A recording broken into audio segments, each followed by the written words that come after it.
Hey everybody, welcome into Flag for Discussion, episode 38 for Monday, October 27th. Wow, October is almost done. Week 9 is in the books. My name is Farbod, as I said. Thank you so much for tuning in. Our lovely co-host, Jace Hatfield, is on a plane right now, back home after watching the Ducks take down Wisconsin 21-7 yesterday. We're going to get into that game in a little bit. What happened? Oregon had 132 yards of passing offense, and they somehow had the most passing yards in the game. A lot of wacky stuff happened in that game, but we'll get into it. Like I said, Alabama beat South Carolina. That's not a headline that you're probably too surprised to listen to, but I mean, if you saw how the game ended up, we almost missed a lot of upsets yesterday. Texas was down 17 in the fourth to Mississippi State. They came back and won. A&M destroyed LSU in the second half, as Jason and I both predicted would happen. Brian Kelly, how's his seat looking? We're in that time of year in college football where things are starting to materialize. Coaches who we consider, I think fraud is too hard of a word, but coaches who we consider frauds, or teams we consider they're not as good as the media says they are. That's a better way to put it. That it starts showing who they actually are. Last year, it took a longer while for Indiana. And I think Indiana's even a bad example there, because you could argue that Indiana was a fraud last year because they hadn't played anybody. And when they played a good team in the playoff, they got beat. But they took care of business in the regular season and in the Big Ten schedule. They did what they needed to do. They just weren't exactly who they are. I'm talking about mostly like the frauds in the sense of like LSU, who Brian Kelly at the beginning of the year was talking about being in the national championship. Now they're sitting at 5-3, and all is feeling lost and stale in Baton Rouge. We're going to get into all of that. Tough picks week for me. Jace finally won a picks week. He's riding high. He'll make the picks first for week 10 on our Thursday show. A lot of games to get to. I mean, BYU destroyed Iowa State in the second half. Memphis came back for down 17. This was like a fourth quarter weekend of college football. Memphis scored 17 in the fourth. Texas was down 38-21 and came back and won. There's just a ton. And then Vanderbilt beat Mizzou. We're going to get into all of this. Make sure you are subscribed to us on YouTube at Flag for Discussion spelled out. On TikTok at flag 4 discussion, on Twitter at F4 discussion. We're active. We're rolling. This is the best time of year, is college football season. I didn't know what topic or what game to do first, because I felt that in the last couple of weeks we've done a lot of Ole Miss and we've done a lot of Brian Kelly LSU, and at this point it might feel a little stale, but we have to talk about Texas A&M. A&M, number 3 A&M beats LSU 49-25 in Death Valley.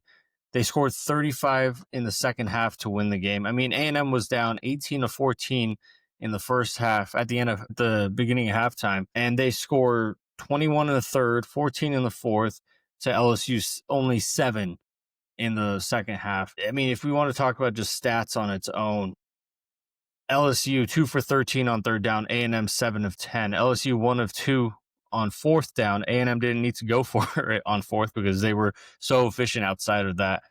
A&M had 426 total yards, 202 passing, 224 rushing. LSU had 278 total yards, 218 passing, and 60 rushing yards.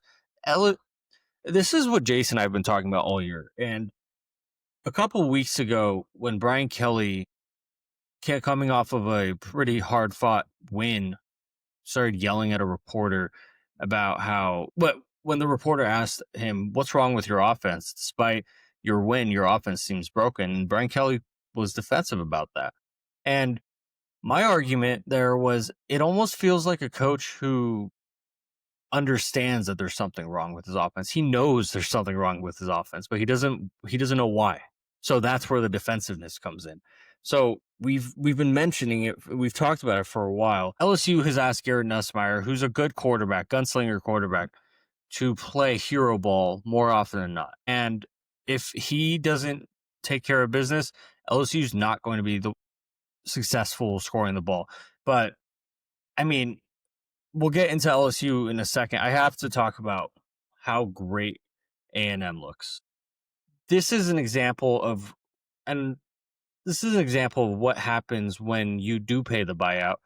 You hire the right coach, and the coach starts paying dividends right away. A couple years ago, Texas A&M, Ross Bjork, the AD at the time, he's now at Ohio State.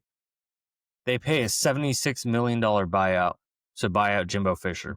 I mean, Jay said in the offseason, Texas A&M has become famous for being known as Texas 8-4. They come into the year every year with so much hope, so much pride, so much hype. They've had good recruiting classes. They really know how to handle the offseason media machine. And every single year, it feels like they've taken a step back or they are stagnant in where they are. So they go out and they pay the $76 million to buy out Jimbo Fisher. They hire Mike Elko, who was their former DC, but he was really building something at Duke, and maybe not like a national champion, because you can debate whether or not you can do that at Duke in football, but he was building something that he was getting the more from less.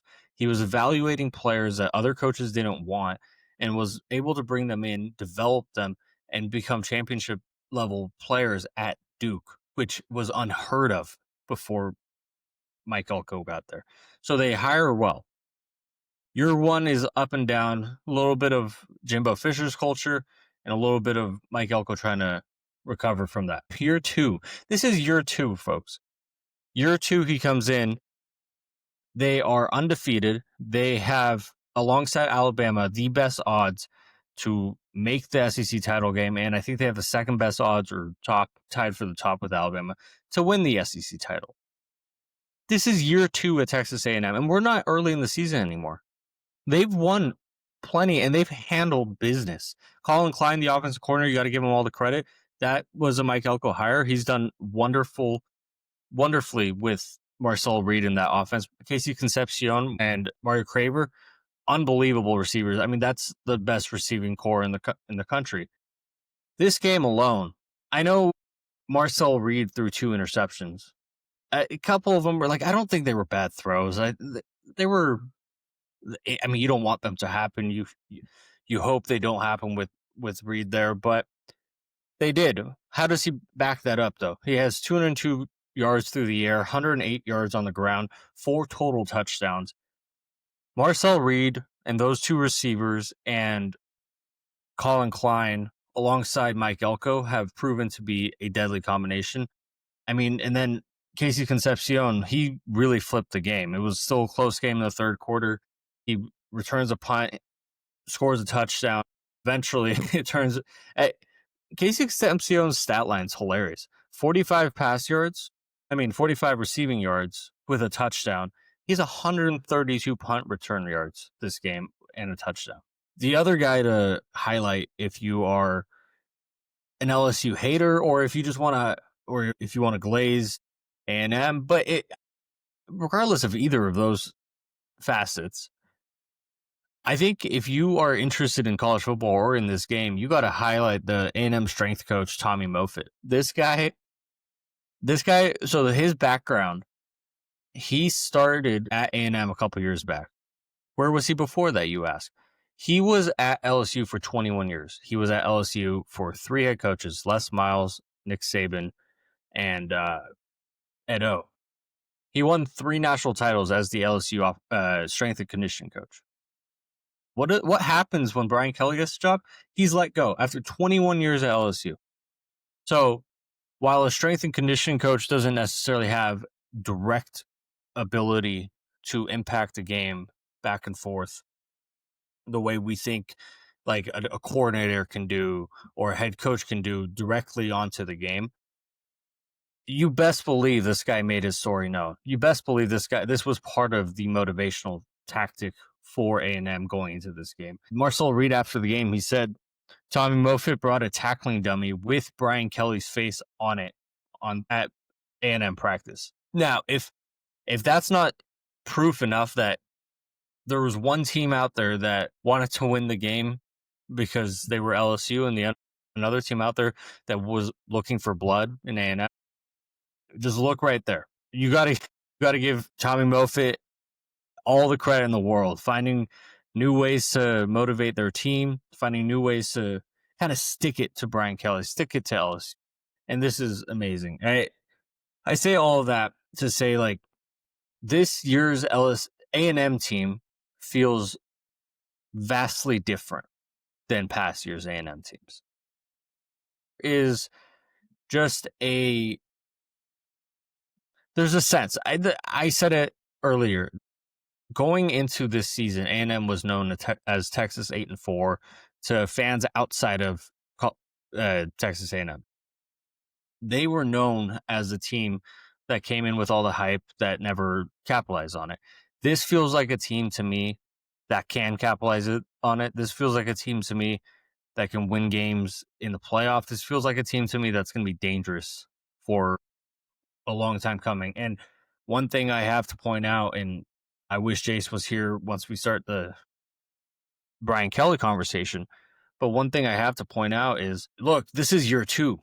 If this is what they can do in year 2, obviously they're going to lose offensive coordinator Colin Klein at some point. Obviously, Marcel Reed and those receivers are going to move on at some point. But if this is what they can do in evaluation, combined with transfer portal, combined with NIL, combined with recruiting in general, how good is Texas A&M under Mike Elko going to be in year 5, year 4? It's going to be pretty scary.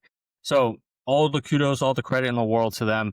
They control everything. They control their own destiny going forward. They can, if they don't unravel at the end of the season, they can go off and make the playoff, maybe earn a bye, do some really special things towards the end of the year. I mean, I know we're going to get into the conversation about LSU, and it's going to sound cheap of me saying this, but at the same time, in my opinion, like, going to Baton Rouge, going into Death Valley to win a game isn't easy. All right, Texas A&M done.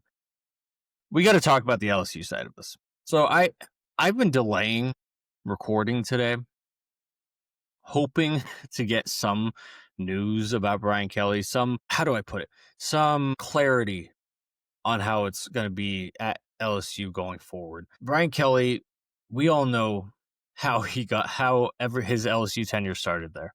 The fake accent at the basketball gym trying to introduce himself to LSU fans. The weird scene with the recruit on the moving podium. LSU just doesn't feel like LSU to me. They used to be like a combination of like the physically loaded Alabama with like a West Coast level of cool. LSU is always just cool. And like they are, if USC ever comes back, they are that, right? I mean, if you go back to that 2019 team, obviously Edo had some problems towards the end of his tenure at LSU, but he assembled that team, which was arguably the greatest team in college football history. That team was cool. You remember the Joe Burrow jersey coming out with the AUX, like the Louisiana sense. Like, everything about that team was cool. And this team just feels stale to me. LSU coaching records in their first 4 years, the last 4 coaching records, the last 4 head coaches. We have Nick Saban, who went 39-13, SEC championship, and a national championship. Pretty damn good. Les Miles, 42-11, SEC championship, national championship. Ed O, 9, SEC championship, national championship. Brian Kelly, 30. That's not allowed at LSU. If you want to talk about Brian Kelly's tenure at LSU, 2022, first year, goes 10-4 with a mix of Ed Orgeron's players and Jaden Daniels. 2023 goes 10-3 with a mix of his players plus Edo's players. And then Jaden Daniels wins the Heisman. But you know what happens that year? Brian Kelly and his staff waste the Jaden Daniels Heisman season. LSU had a figment of a defense that season. They would have won the national title. Their offense was that nasty going with that team. Right? Malik Neighbors was on that team. Brian Thomas Jr., Jaden Daniels. That team was disgusting offensively, and they were disgusting defensively for a completely different reason. All right, so Jaden Daniels moves on. Malik Neighbors moves on. Those receivers move on. 2024 goes 9-4. 2025, so far he's 5-3. He is 7-6 in his last 13 SEC games. It's just unacceptable for a coach at LSU.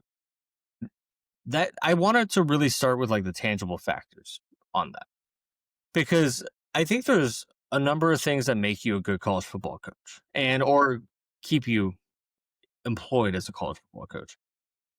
Obviously, Brian Kelly was very successful at Notre Dame for 12 years, and he's I don't pretend to know as much football as this guy does know. And I also will never claim to, for a guy who's had this much success, for a guy who's had this many people and athletic directors, athletic departments believe in him, that this guy is a bad coach. I don't think necessarily Brian Kelly's a bad coach, but I don't think he's made any great decision of his time during his time at LSU. You talk about the defensive side being terrible, wasting Jane Daniels' Heisman season. Well, you know who fixed that? The athletic department almost forced them to bring in a new defensive staff. They wiped the slate clean and brought in a really, really great defensive staff. So that year one wasn't ever going to be great, but as they were building, it was going to be much better and much more solid. Brian Kelly brought in his offensive coordinator, and I mentioned the Tommy Moffit story from A&M's strength coach for a reason. He was let go when Brian Kelly got there. He was part of the fabric of what made LSU. And I don't pretend to know what truly makes LSU because I've never been a student or lived there. But at the same time, that guy's been at LSU for 21 years. One of your first actions is to move on from him. And you can have your own strength coaches, you can have your own things, but there's a sense across Baton Rouge is Brian Kelly's just not likable. Brian Kelly is he never made an attempt to be our head coach. He just wanted to have the title of LSU head coach, if that makes sense. He never made an attempt to ingratiate himself within the community, to make himself known throughout Baton Rouge, to make himself an LSU Tiger. He just wanted the title of LSU Tigers head coach. And he wanted the quote unquote easier opportunity to make consistently national title power worthy teams that he couldn't do at Notre Dame. Like, he made really good teams at Notre Dame, but whenever they got to the national title or playoffs, they got blown out for a reason because they never had those guys. So those are like the tangible facts. We're going to talk about his buyout right now. So they signed him to a 10-year, $95 million contract at the beginning of the year. Not the beginning of the year, when they signed his contract years ago. If they were to buy him out right now, they would owe him about $53.29 million. And that's a scary number. That's a number that probably makes you say, hold up, do we need to fire this guy? Is there anything else we can fix throughout the program or throughout the administration to do so? With that said, this is a similar thing to James Franklin. He has a duty to mitigate clause in his contract. So if he goes out and doesn't get a job, LSU would owe him $740,000 a month until December 31st, 2031.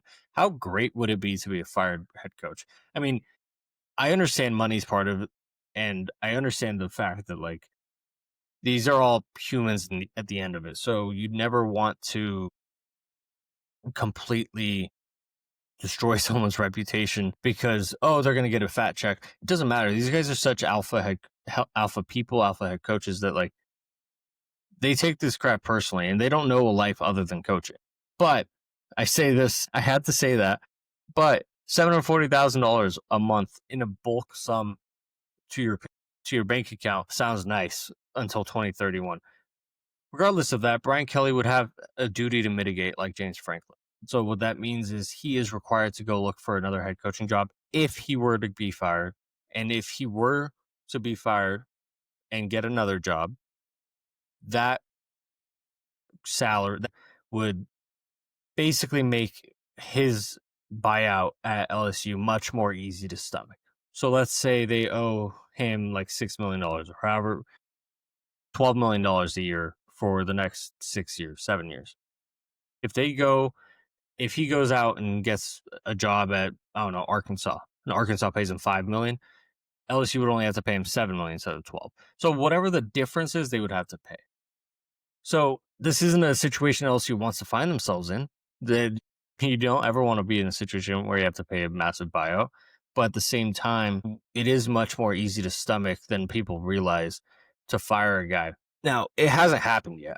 And I don't know if it will happen this week or next, but it feels like his time at LSU has just drawn stale. And whether or not it happens today, tomorrow, next week, or December 2nd, this is another situation that we said about James Franklin, that it just feels like the situation's run its course. The best way to look at this in general is, I mentioned it off the top about A&M. Look at what Texas A&M did. They paid Jimbo Fisher the $76 million. They took a massive amount of money from their donors and their administrators, their athletic department, their school, whatever, to pay out a head coach that just wasn't working. The head coach that felt like he was almost there for his image instead of winning football games. A head coach that felt like he cared more about his reputation than the players. A head coach that felt like it wasn't working. And he could go off and go 9-4, 8-4, 10-3 for the next 5 years, or we could pay $76 million and get it right. Now, I said when James Franklin got fired, it felt too reactive to me, and you don't want to pay a massive buyout just to be in the same situation 3 to 4 years. But the other side of it is what A&M did with Mike Elko, firing Jimbo, hiring the right guy, and in year 2, they are in pole position and control their own destiny to win the SEC. That is exactly what A&M has done. That is what LSU might be looking into. The other aspect of firing Brian Kelly, and I realize I make this sound so definitive that he's going to be fired or let go. I don't know. Like we've said since the start of this podcast, we are fans. We have access to the same stuff everyone listening does. We read the message boards and check out the best beat writers on Twitter. With that said, there's a conversation going on about Brian Kelly that has nothing to do with college football in general, but more so like likability. Do you like your head coach? Do you like the person who's leading your program? And I think for a lot of people would tell you that crap's overrated. Like, I don't care if he's a good guy or a bad guy as long as my team's winning. But I will say, as a fan of a program who we generally like our head coach as the person, it's a nice cherry on top, right? So it's not necessarily the end all be all. Bill Belichick was historically terrible with the media, historically really rough on players, historically just cold, blunt, honest, cut guys at will, did whatever he wanted. He won 6 Super Bowls. Urban Meyer, he was cutthroat. He did a lot. Have you ever watched the Florida documentary? Side note, that Florida documentary left a lot of things out that I wanted to learn, but I always have to remind myself a lot of those uncovered or whatever Netflix documentaries are for the general masses and not for college football geeks like us. Urban Meyer is cutthroat. Urban Meyer is demanding, and that's putting it lightly. Urban Meyer has had numerous scandals, but Urban Meyer is 187-32 lifetime as a head coach. And I would be willing to bet if he wanted one of these big jobs and they provided them adequate funding, he would take the job and he would be right back close to winning, because I don't think Urban Meyer's forgotten a thing about football. I don't know if he would take the job, but I think he would enjoy it, and he would ponder it, he would consider it, and he would be successful. But that program might not like the person that he is, but they just understand that that's a trade-off you have. I say all that to say, part of the reason it sounds like LSU fans want to also fire Brian Kelly is also because they don't like the person. They feel like he's fake. They feel like, as I mentioned, he hasn't ingratiated himself within the Baton Rouge community, and he's just wanted the LSU title less than the responsibility of being the LSU head coach. That feels real to me. It feels like I think this is the wrong word for it, but I've talked to Jace plenty about it. Like, it feels like a politician talking sometimes, and it just doesn't feel right. So whatever happens to Brian Kelly, here's a tweet that just came in from Ross Dellinger, Yahoo Sports. LSU administrators and university executives have held and are holding high-level discussions over the future of football coach Brian Kelly. While there is no immediate resolution, the conversations in which involve the state's governor are ongoing. And it continues, officials are considering various aspects in the decision of Kelly's future, most notably a $53 million buyout. The situation in Baton Rouge is made complicated as the university is still looking for a new school president. And he goes on and says, the Louisiana governor is stepping in as the de facto school president, meeting with board members, boosters, in place of the would-be president. So that's another thing that makes it difficult. Does the athletic director have the power to fire a head coach, especially for that kind of money? Or do they need to wait until a school president's in? Or does the Louisiana governor who's stepping in have the ability to do so? This is where it gets tricky. This is why you could argue Billy Napier kept his job last season, because they didn't have a school president and they wanted to give it another run. So there's a chance Brian Kelly comes back. There's a chance he fixes his wrongs. I don't think he'll fix his wrongs in anyone's mind in terms of his reputation, but there's a chance he comes back and they run the table, and they do really well next year, and all is forgotten, especially. But I just don't think that's going to happen. I've been wrong before. I will be wrong again. I just don't think this is going to work out at LSU for Brian Kelly for much longer. Let's get into our picks, and then I want to get into a bunch of the other games that happened this week. So it was a tough week of picks for me. I went 3 of 7. This was my worst week all season, and this was my first under 500 week. Maybe I had a 2 and 3 week when we were just doing 5 games. I'm not sure. I went 3 and 7. So that pushes me to 36, 28 and 1. Jace, even 500 on the season. He entered the week at 32, 32 and 1. He went 5 and 5. He entered the week at 27, 27 and 1, and he went 5 and 5, finished 32, 32 and 1. So I still have a 4-game lead on Jace, but Jace will be picking first in our week 9 preview this Thursday. So that is our picks. Our shot in the bark. Jace had another great week in terms of shot in the bark. His UNC plus 10.5 versus Virginia almost fully hit. They almost had the outright win. They missed on the 2-point conversion to tie it, and Virginia ended up squeaking out with a win. I said it on the preview show last week that I can never find myself in a position to bet on at least year 1 Bill Belichick coached UNC team. But Jace was brave enough, and he did it. That gave him a point. He's at 6 points. I'm still in the lead in shot in the bark, mainly thanks to I've had 2 outright covers with USF and SMU in the past. I picked UCLA to win to cover the 25.5 against Indiana. Boy, was that wrong. But look, I'm still holding on to that lead, 7-6 right now. Let's hope, at least for my sake, we can continue that. And then the F4D parlay, we're 1 for 9 on the year, and that sounds terrible. I say it every week. We are positive on the season. So we just need to keep going forward. This week's didn't hit, but we did have a leg that hit, A&M minus 2.5 at LSU. That was easy. One of my coworkers asked me as I was heading home from work on Friday, what's the bet of the week? And I said fade LSU.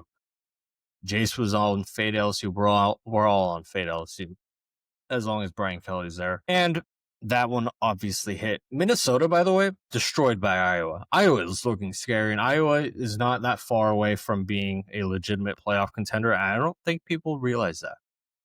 They've had a couple losses to really good teams, and other than that, they've taken care of business and looked like the Iowa that a lot of people have remembered in the past. Wake Forest upset SMU. That was, I could not believe that. Ole Miss, Oklahoma, we didn't hit the under on that.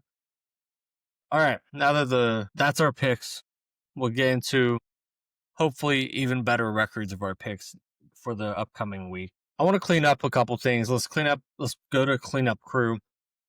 Let's talk about Texas and Mississippi State. So Texas needed 24 in the fourth. They were down 38-21 in the fourth quarter. They were down 24-14 at the end of halftime. They scored 7 in they didn't score in the third quarter.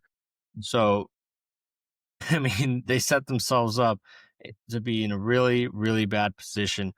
But somehow they came back. Arch finishes the game 29 of 46, 346 yards, 3 touchdowns, and a pick.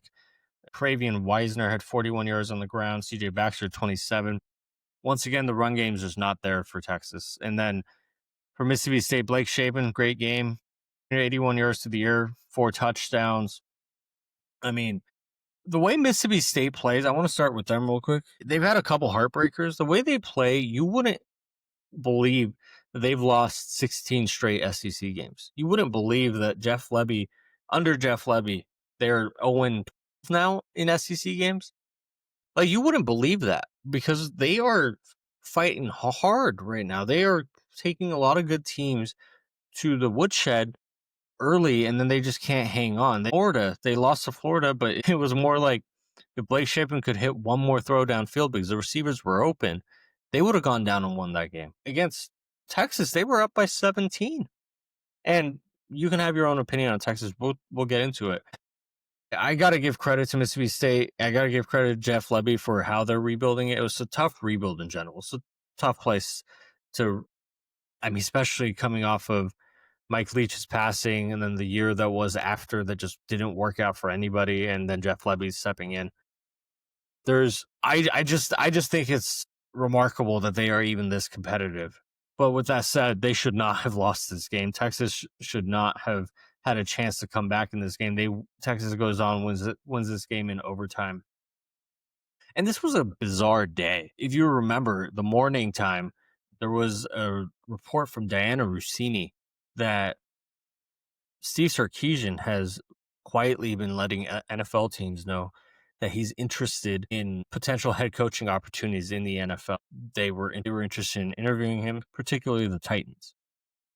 Now, I'm an NFL fan, millions and millions and millions. It's the number one sport in the world, and in the country at least. If you think a head coach who is not on the hot seat is going to give up a head coach at Texas, one of the top 3 athletic departments, college football programs, when rolling in the country. I almost said in the America. How weird. In the country. If you think a head coach at Texas is going to leave his $11+ million salary and go take a bottom 5 NFL job, it's ridiculous. The argument at first was, well, maybe Sark's getting tired of the Arch Manning conversations. Maybe he doesn't want to deal with the decision that he'll have to make at the end of the season of, should I invite Arch to come back for next season or should I be out looking for another quarterback? And he might not want to be in front of the media when he's have to expect that or answer for that or any of that. With that said, that kind of quickly got quieted. And I think everyone understands how ridiculous this report was when Sark's agents come out like an hour after and release a joint statement. CAA and his agents came out with a joint statement completely debunking the report, saying this isn't true. Sark is only focused on Texas and only focused on winning in Texas. Now, we've seen college football coaches, we've seen agents lie to us before. So it doesn't mean that Texas is in the clear and Sark's just not leaving or moving. But at the same time, I think just the premise of a head coach at Ohio State, head coach at Texas, a head coach at Alabama, you could maybe argue head coach at a really good Florida or a head coach at a really good Georgia, Oregon. Like the argument that like one of those guys who is making a ton of money would take a pay cut to go to the NFL is ridiculous. I understand why college football coaches go to the NFL. They don't have to recruit. They have more of a social life. They have more of a personal life. They get to see their families more. Completely makes sense. And it's a sport that's regulated, that has a commissioner. There are clear and defined rules instead of the mess of trying to figure out what the rule is today versus tomorrow versus yesterday in college football. I understand that.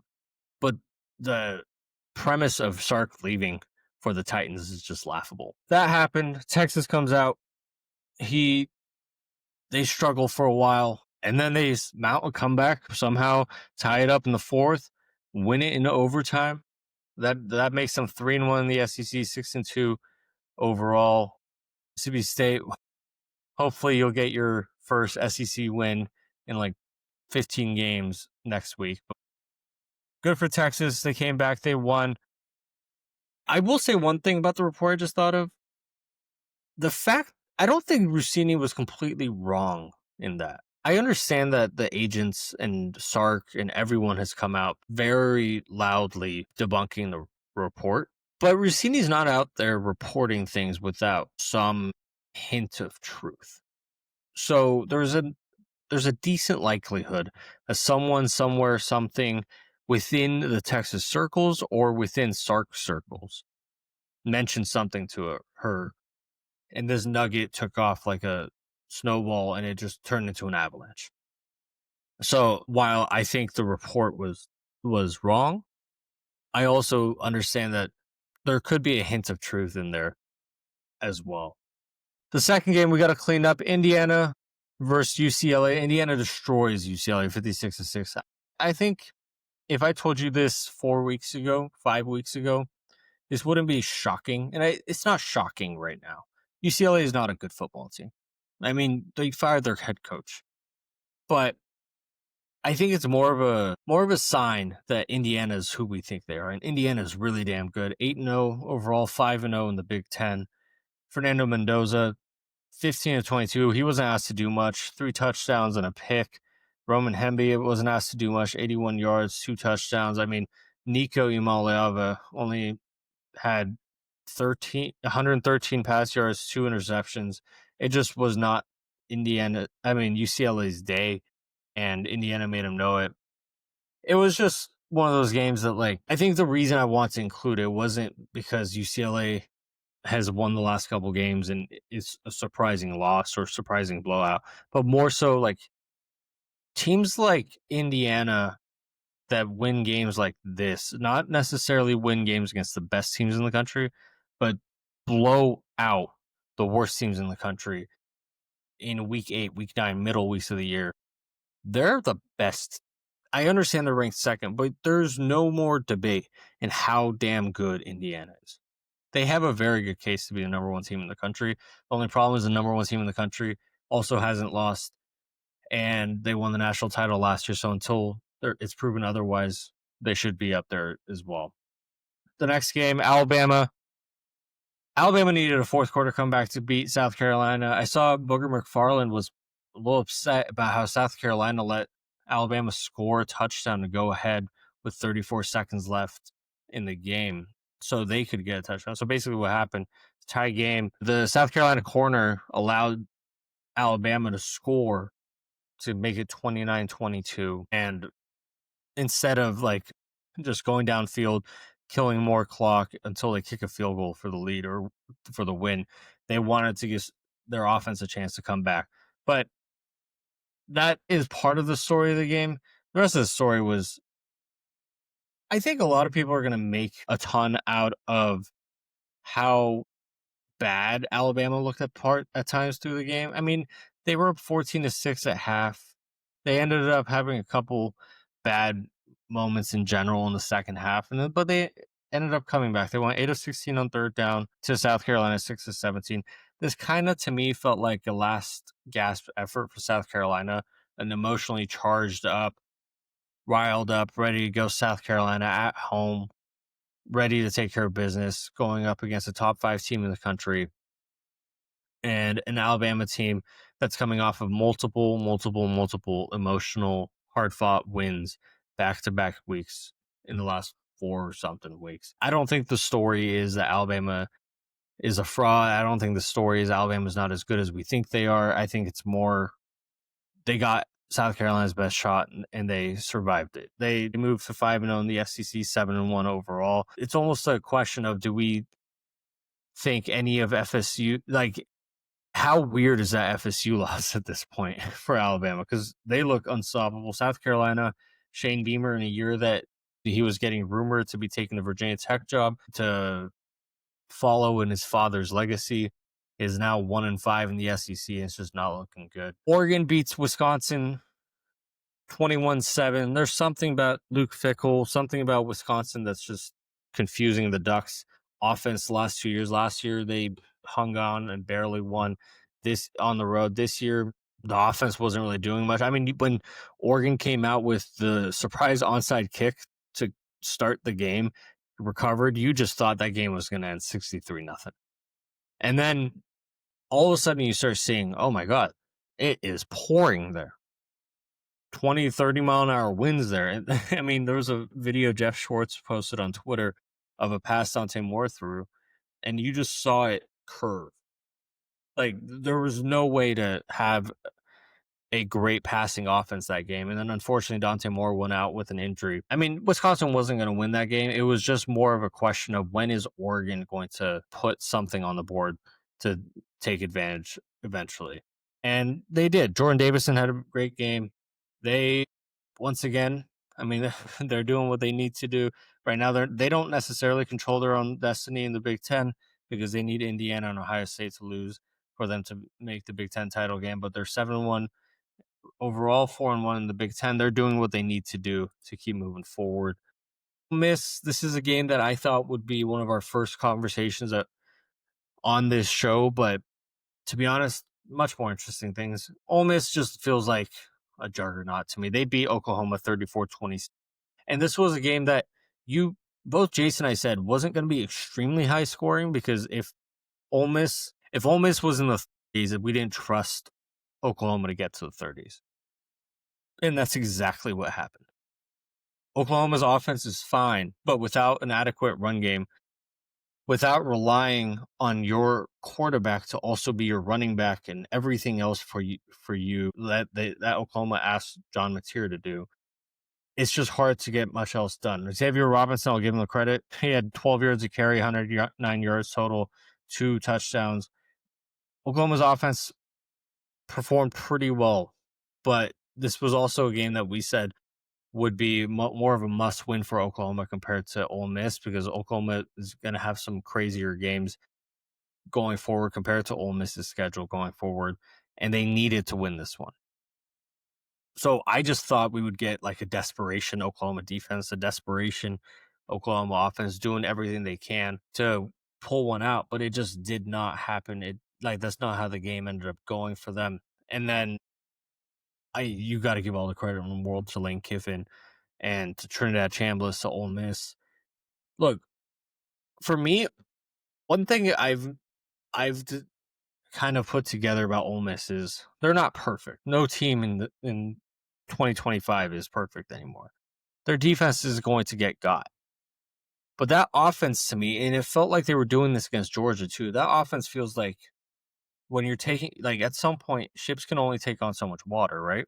So, like, at some point, ships can take on water, can take on more water, but eventually the pressure gets so hard that it cracks, it sinks, it goes down, and whatever happens, right?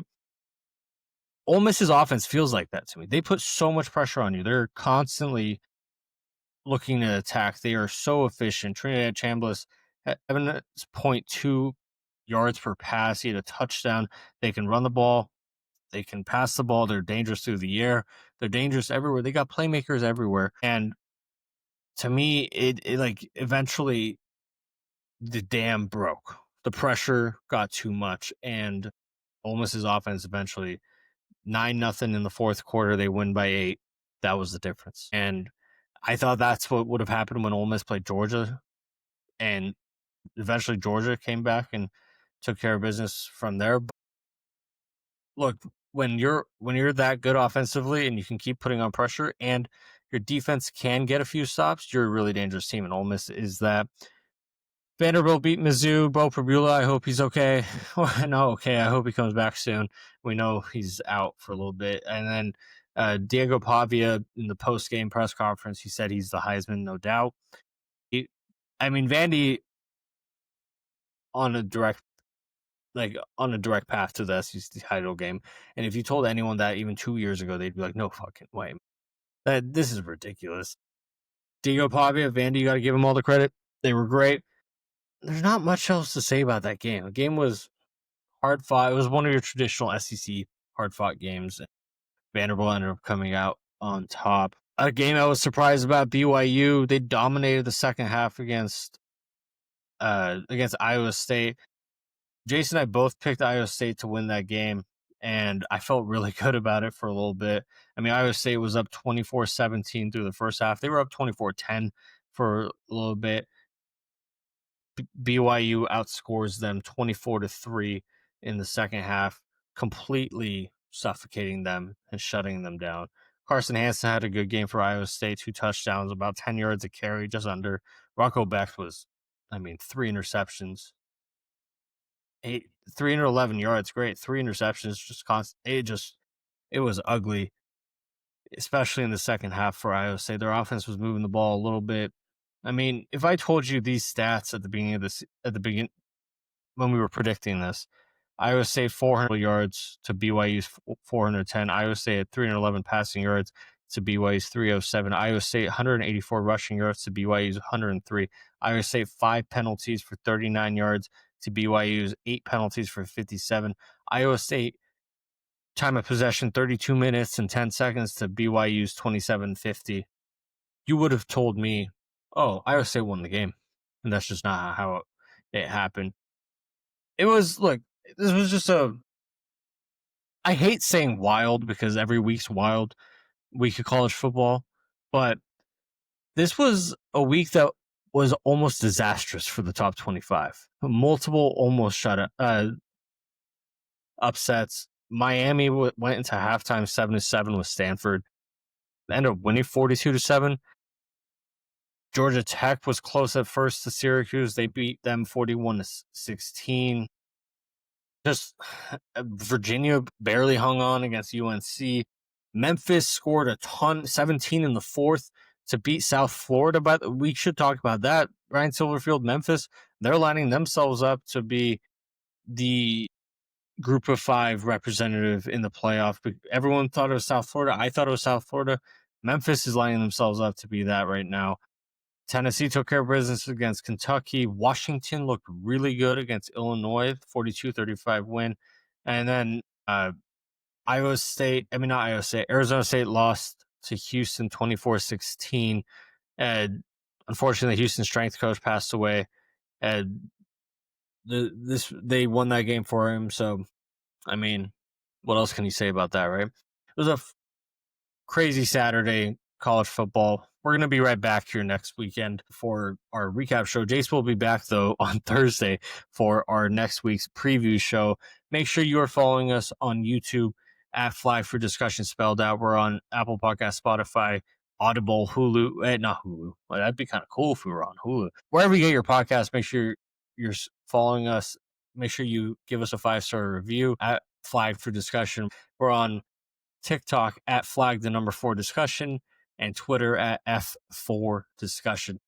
Thank you so much for listening. It's been fun doing a solo, but Jace will be back for our Thursday preview show of next week. Thanks, everybody. This has been Flag for Discussion.